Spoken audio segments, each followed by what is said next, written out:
नमस्कार. जर आपण एक पगारदार व्यक्ती असाल तर ही माहिती थेट आपल्या कामाची आहे. एक खूप मोठी बातमी आहे. आपल्या सगळ्यांच्या ओळखीचा आणि महत्त्वाचा असा एक टॅक्स फॉर्म तो आता बदलणार आहे. तर काय आहे हा बदल? चला सविस्तर समजून घेऊया. तर हा आहे तो मोठा बदल. आपला जुना आणि सगळ्यांना परिचित असलेला फॉर्म 16 तो आता बंद होणार आहे आणि त्याची जागा घेणार आहे एक अगदी नवीन फॉर्म 13. हो, हे नाव आता लक्षात ठेवायचं आहे, फॉर्म 130. तर सगळ्यात आधी हे समजून घेऊया की नक्की काय होणार आहे. हो, हे खरंय. प्रत्येक पगारदार व्यक्तीसाठी अत्यंत महत्त्वाचा असलेला फॉर्म 16 आता लवकरच इतिहास जमा होणार आहे. आयकर विभागाने हा खूप मोठा निर्णय घेतलाय, जो आपला टॅक्स भरण्याचा अनुभव पूर्णपणे बदलून टाकणार आहे. पुढे जाण्याआधी 1 मिनिटात फॉर्म 16 काय आहे ते आठवून घेऊया. आपल्या सगळ्यांनाच माहिती आहे की हा आपल्या कंपनीकडून मिळणारा एक TDS सर्टिफिकेट आहे. यात आपल्या पगाराचा आणि त्यातून कापलेल्या टॅक्सचा सगळा हिशोब असतो. थोडक्यात इन्कम टॅक्स रिटर्न भरण्यासाठी लागणारा हा सर्वात महत्त्वाचा कागद आहे. आता सगळ्यांनाच प्रश्न पडला असेल की इतकी वर्ष जी सिस्टीम व्यवस्थित चालली होती ती अचानक बदलण्याची गरज का पडली, बरोबर ना? चला तर मग या बदलामागची कारणं काय आहेत आणि ही नवीन प्रणाली कशी असणार आहे तेच समजून घेऊया. तर या बदलामागे आहे एक नवीन कायदा, इन्कम टॅक्स ॲक्ट 2025. म्हणजे हा काही छोटा मोठा बदल नाहीये. संपूर्ण करप्रणालीलाच आधुनिक म्हणजे मॉडर्न बनवण्याची ही एक मोठी प्रक्रिया आहे आणि त्याचाच एक भाग म्हणून हे TDS सर्टिफिकेट सुद्धा बदलले जात आहेत. मग हा नवीन फॉर्म 130 कसा दिसेल? घाबरण्याचं काही कारण नाही, उलट तो जास्त सोपा आहे. यात मुख्य 3 भाग असतील. पार्ट ए मध्ये असेल आपली आणि कंपनीची बेसिक माहिती, म्हणजे पॅन टॅन वगैरे. पार्ट बी मध्ये असेल आपल्या पगाराचा पूर्ण ब्रेकअप आणि सगळ्यात महत्त्वाचा पार्ट सी, जिथे आपलं फायनल टॅक्सेबल इन्कम आणि एकूण किती टॅक्स कापला गेलाय याचं कॅल्क्युलेशन असेल. आता ही माहिती खूपच जास्त महत्त्वाची आहे, नीट ऐका. हा जो नवीन फॉर्म 130 आहे तो कंपनी स्वतः बनवू शकणार नाही.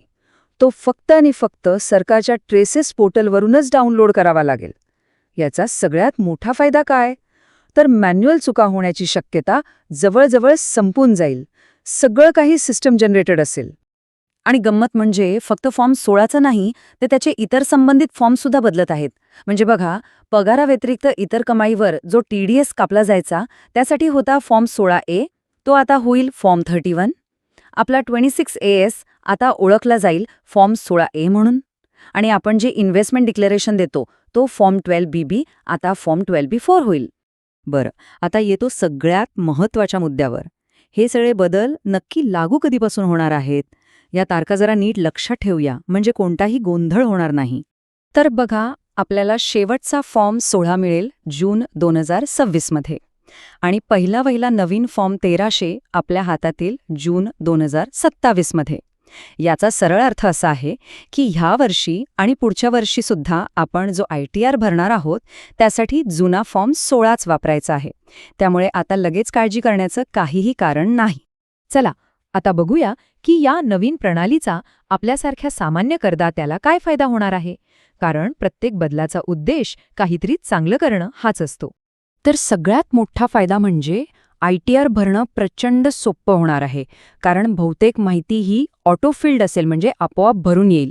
त्यामुळे आकडे टाकताना होणाऱ्या चुका टळतील आणि संपूर्ण प्रक्रिया अधिक सोपी, वेगवान आणि पारदर्शक बनेल. पण थांबा, गोष्ट इथेच संपत नाहीये.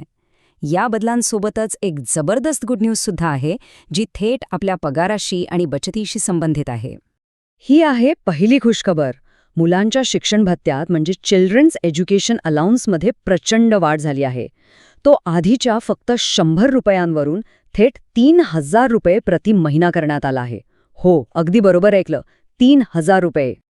आणि अजून एक आनंदाची बातमी, वसतिगृह भत्ता म्हणजे हॉस्टेल अलाउन्स, जो आधी फक्त 300 रुपये होता, तो आता तब्बल 9000 रुपये प्रति महिना करण्यात आला आहे. विचार करा, हा किती मोठा आणि स्वागतार्ह बदल आहे. चला तर मग या संपूर्ण माहितीचा एकदा पटकन सारांश घेऊया. यातून नक्की कोणत्या गोष्टी लक्षात ठेवायच्या आहेत ते पाहूया. तर हे 5 मुख्य मुद्दे लक्षात ठेवा. 1.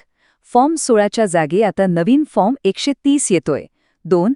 हा फॉर्म फक्त सरकारच्या ट्रेसेस पोर्टलवरूनच डाउनलोड करता येईल. 3. पहिला नवीन फॉर्म जून 2027 मध्ये मिळेल. 4. यामुळे ITR भरणं अधिक सोपं आणि ऑटोमेटेड होईल. आणि 5. मुलांचे शिक्षण आणि वसतिगृह भत्त्यांमध्ये झालेली जबरदस्त वाढ.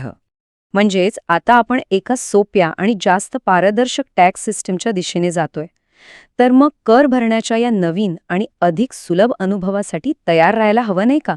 हा बदल निश्चितपणे भविष्यासाठी एक सकारात्मक पाऊल आहे.